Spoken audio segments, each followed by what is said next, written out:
everything is sold to us with the idea of it being smarter. Smartphones, smart TV, best watch in the world.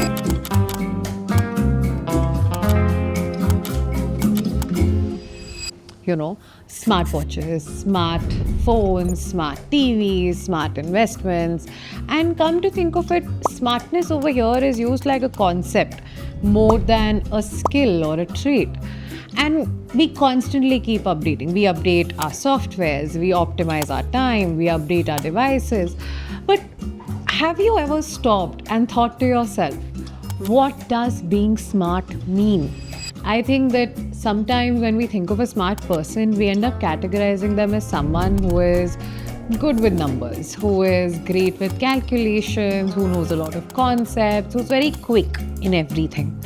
But intelligence or smartness is not about just being quick and fast and prompt.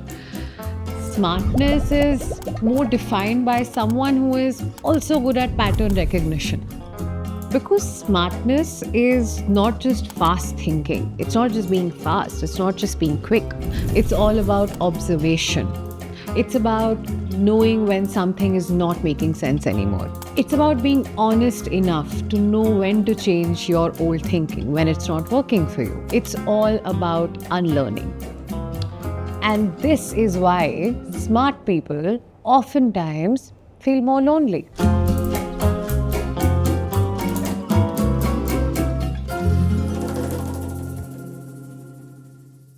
Smart people don't just learn fast, they also unlearn faster.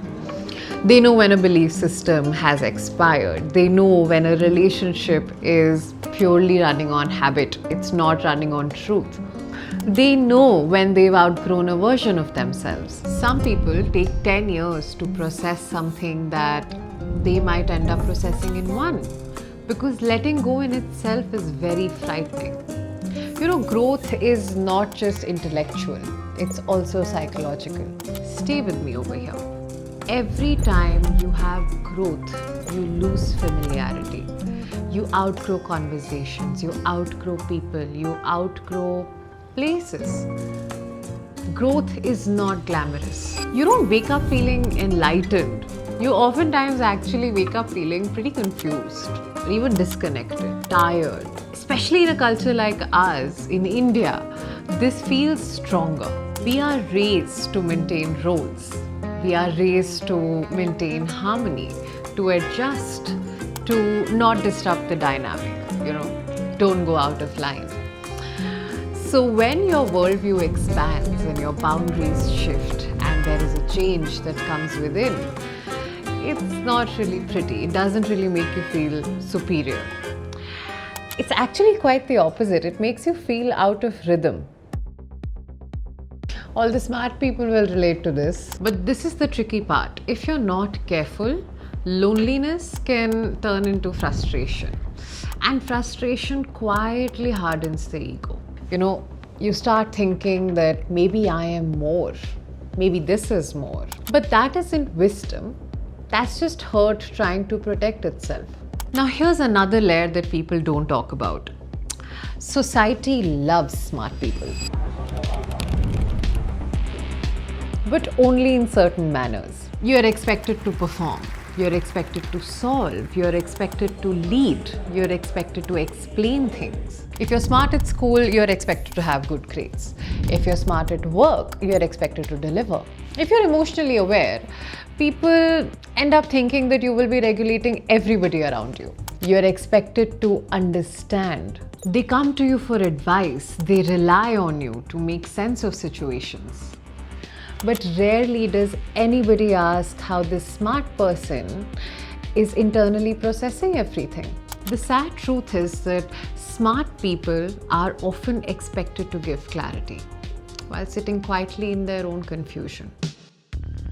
If you're smart, you see the cracks in the system, the emotional patterns of families, the inconsistencies in conversations. You see when something is not aligned. And when you point it out, you're told you're overthinking.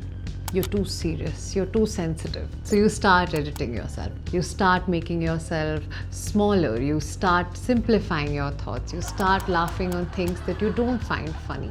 You start nodding to things that you don't really agree on. But what happens over time? This editing becomes exhausting. The truth here is so much simpler. No one is superior. We're all just operating at different levels of awareness. And awareness is not a competition, right? It's a process. And sometimes that feels true. But there are only two journeys that you need to walk alone: your inner journey and death.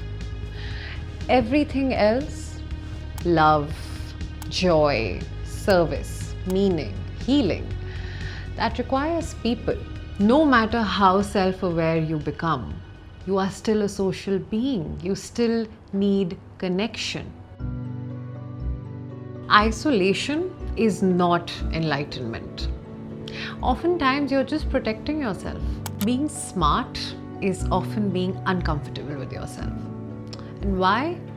Because you keep questioning everything. You're constantly evolving. You question your beliefs. You revisit your opinions. And that constant evolution creates friction with others, with your family, with your friends, with society, with your own past.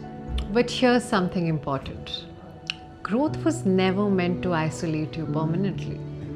It was actually meant to redirect you. If you feel lonely because you've evolved, don't shrink back. But also don't build a throne out of your awareness. Instead, find your people. Find your tribe. Not people who think exactly like you, but people who are willing to think. Get out of rooms where you're the smartest one. Challenge yourself. Be uncomfortable. Because smartness without humility becomes ego. And smartness without connection becomes loneliness. Because at the end of this, the end of awareness, at the end of evolution, at the end of identity shifts, we all need the same thing: love, understanding, and connection. A space where we don't have to perform. We're not here to win at awareness. We're here to grow together. Being smart isn't about standing alone. It's about being aware enough to know that you still need people. And when you find those people, not because they flatter you, not because they agree with you, but because they meet you, that's when smartness stops feeling heavy and starts feeling human.